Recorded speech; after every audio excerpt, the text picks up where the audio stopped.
So, I am Angelo Malakad po from 185 section. Ang i-discuss po natin ngayon is first come first serve scheduling algorithm. So, uh, ito po ay for final activity exercise number 2. So FCFS is first come first serve nga po. So, assume that nagsimula po sa 70 yung pag-read po. So, ngayon po,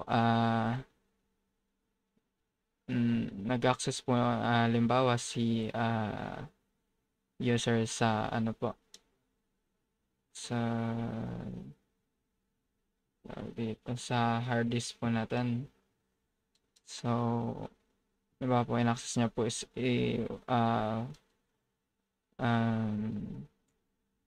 from 118 po na file. Nandun po yung file located po.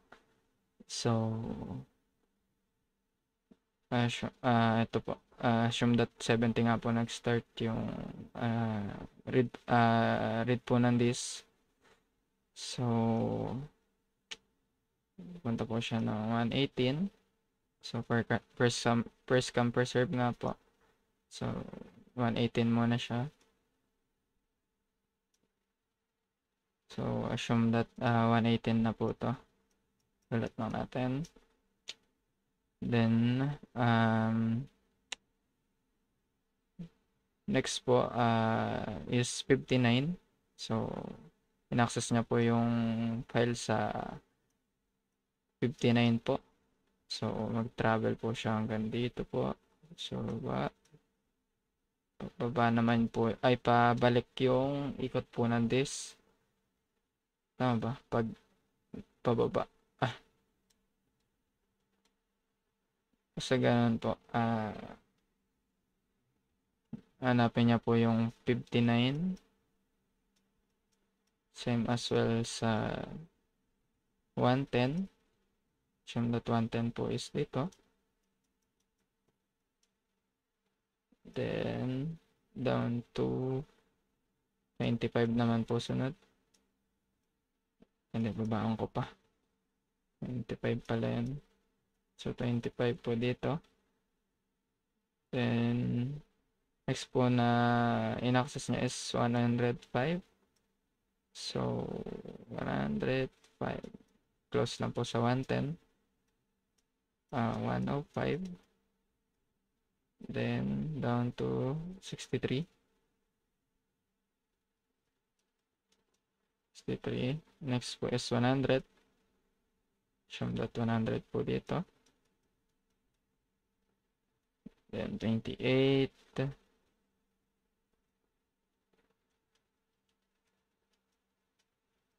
Then, 80. Last po natin is 80.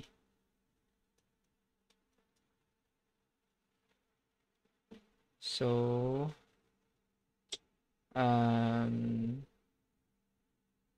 yun nga po. The advantage of FCFS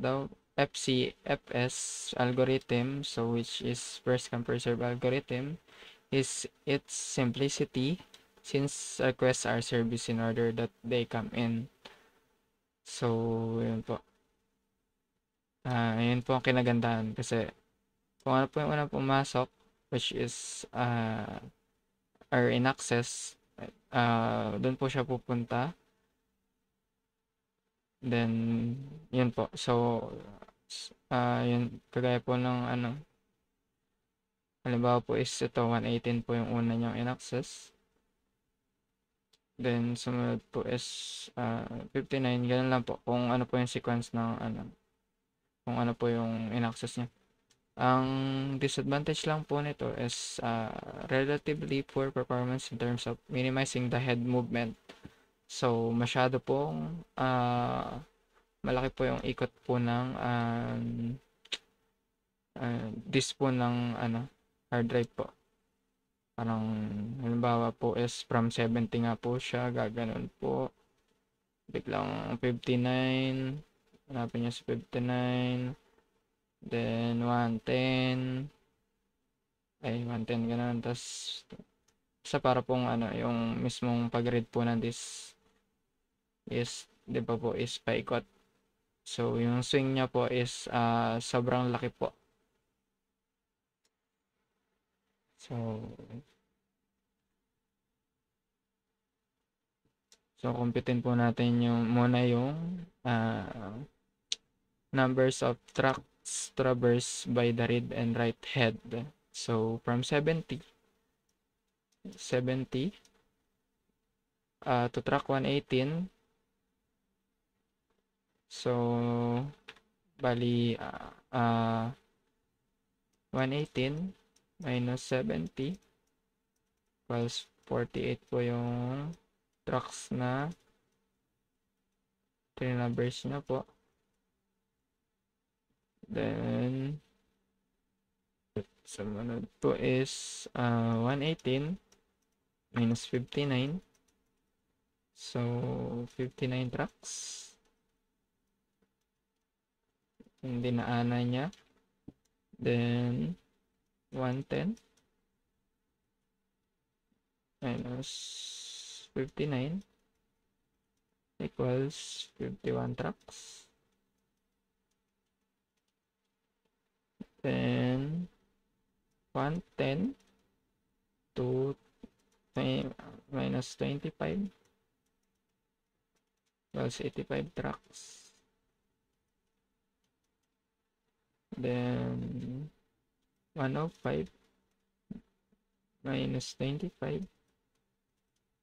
equals 42 tracks.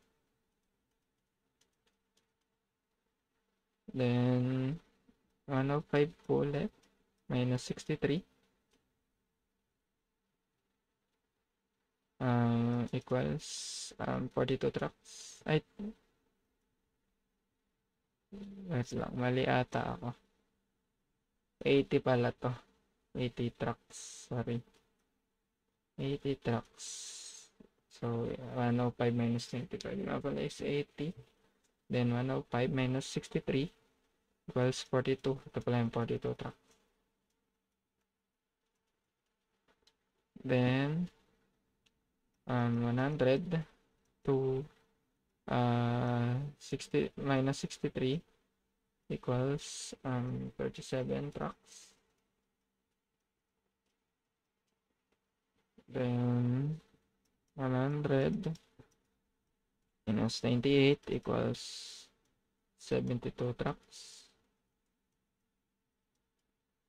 Then 80 minus 28 equals 52 tracks. So, ayan lang po yan. So, ito lang po, kinumpit po yung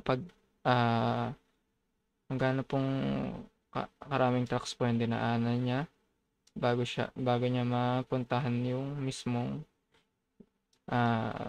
pupuntahan po ng disk sa mismong, halimbawa po in-access niya na file sa disk. So, 118 minus 70, then 118 minus 59, then 110 minus 59 po, para po makompute po itong 110 to 59 kung gaano po karaming tracks po yung dinaanan niya.